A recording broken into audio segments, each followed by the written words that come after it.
এবিডিডামত চিকিৎসালয়ৰ চলিত অংশগ্ৰহণৰ মডিউললৈ স্বাগতম। এবিডিএম পৰিস্থিতিতন্ত্ৰৰ অধীনত বৰ্ডত উলিওৱাৰ পিছত চিকিৎসালয়খনৰ বাবে নিজা কাৰ্যকলাপবোৰ চাওঁ আহক। এই মডিউলৰ শেষতো আপুনি এবিডিএম উদ্যোগ সমৰ্থন কৰাৰ বাবে চলিত ভিত্তিত নিৰীক্ষণ কৰিব লগা মুখ্য ক্ষেত্ৰবোৰ বুজিবলৈ সক্ষম হ'ব। মিছন কাৰ্যকৰীকৰণ সম্পূৰ্ণ কৰাৰ পিছত চিকিৎসালয় বা ক্লিনিকবোৰে চলিত ভিত্তিত নিশ্চিত কৰিব লগা মুখ্য ক্ষেত্ৰবোৰ ইয়াত দি দিয়া হৈছে। মিছক ব্যৱহাৰ নিশ্চিত কৰক যে চিকিৎসক, নাৰ্ছ, টেকনিচিয়ান আৰু অন্যান্য কৰ্মচাৰীসকলে ক্লিনিকেল টকা ৰেকৰ্ড কৰিবলৈ আৰু প্ৰশাসনিক কাৰ্যকলাপৰ বাবে নিৰন্তৰভাৱে এবিডিএম সক্ৰিয় মিছ ব্যৱহাৰ কৰি আছে। ৰোগী এবিডিএম পঞ্জীয়ন নিশ্চিত কৰক যে চিকিৎসালয়লৈ অহা ৰোগীসকলে এবিডিএমত পঞ্জীয়ন কৰিছে আৰু তেওঁলোকৰ আভা আছে। যদি নহয়, চিকিৎসালয়ৰ কৰ্মচাৰীসকলে ৰোগীসকলক আভা এপ বা মিছ পৰ্টেলৰ জৰিয়তে বা কেৱল পঞ্জীয়ন প্ৰক্ৰিয়াৰ জৰিয়তে তেওঁলোকৰ আভা সৃষ্টি কৰাত সহযোগ কৰিব পাৰে। লগতে দ্ৰুত পঞ্জীয়ন প্ৰক্ৰিয়াৰ বাবে অটোপঞ্জীয়নৰ বাবে ৰোগীসকলৰ বাবে উপলব্ধ থকাটো নিশ্চিত কৰক।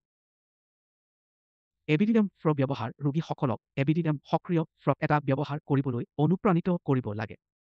ৰোগীসকলক তেওঁলোকৰ সম্পূৰ্ণ স্বাস্থ্য তথ্য এটা স্থানত প্ৰাপ্ত কৰিবলৈ অনুমতি দিব, যেনে পৰীক্ষাগাৰৰ ফলাফল, প্ৰেছক্ৰিপশ্যন ইত্যাদি, আৰু ৰোগীৰ উপযুক্ত সন্মতিৰ সৈতে যিকোনো স্বাস্থ্যসেৱা প্ৰদানকাৰী চিকিৎসালয়ৰ সৈতে তথ্য ভাগ বতৰা কৰিব।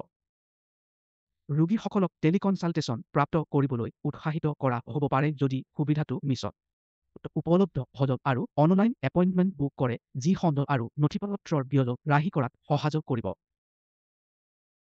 সাৰাংশত এবিডিএম মিছ ব্যৱহাৰৰ সৈতে স্বাস্থ্যসেৱা অনুশীলনক সঁচাকৈয়ে সুশৃংখল আৰু সৰল কৰিব পাৰে।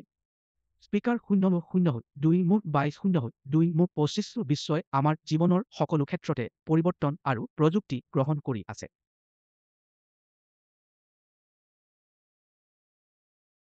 ই-কমাৰ্চ, বেংকিং, মনোৰঞ্জন, ভ্ৰমণ ইত্যাদি অত্যাৱশ্যকীয় হৈ পৰিছে। আহক ভাৰতত স্বাস্থ্যসেৱা অধিক ডিজিটেল কৰোঁ আহক আৰু স্বাস্থ্যসেৱা পৰিস্থিতিতন্ত্ৰত আমাৰ ৰোগী আৰু আমাৰ সকলোকে উপকৃত কৰোঁ। অতিৰিক্ত তথ্যৰ বাবে এবিডিএম ৱেবছাইট ebidiam.gov.in পৰীক্ষা কৰাৰ পৰামৰ্শ দিয়া সহযোগ, যি আপোনাৰ ডিজিটেল স্বাস্থ্যসেৱা যাত্ৰাত আপোনাক সমৰ্থন কৰিব পাৰে। এবিডিএমৰ স্থিতি আলোকপাত কৰা ৰাজহুৱা ডেশ্ববৰ্ড ebidiam.gov.in দেখা যাব। এবিডিএম অংশীদাৰসকলক পুনৰীক্ষণ কৰিবলৈ অনুগ্ৰহ কৰি ebidiam.gov.in ৱেবছাইটটো চাওক।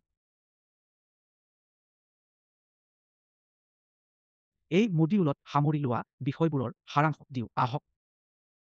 এবিডিএম উদ্যোগক সমৰ্থন কৰাৰ বাবে চিকিৎসালয়বোৰে চলিত ভিত্তিত অনুসৰণ কৰিব লগা কাৰ্য সামগ্ৰীবোৰ পৰ্যালোচনা কৰিছিল। এবিডিএমৰ বিষয়ে অধিক তথ্যৰ বাবে এবিডিএম ৱেবছাইট দৰ্শন কৰক আৰু আমাৰ ছ'চিয়েল মিডিয়া হেণ্ডেলত আমাক অনুসৰণ কৰক।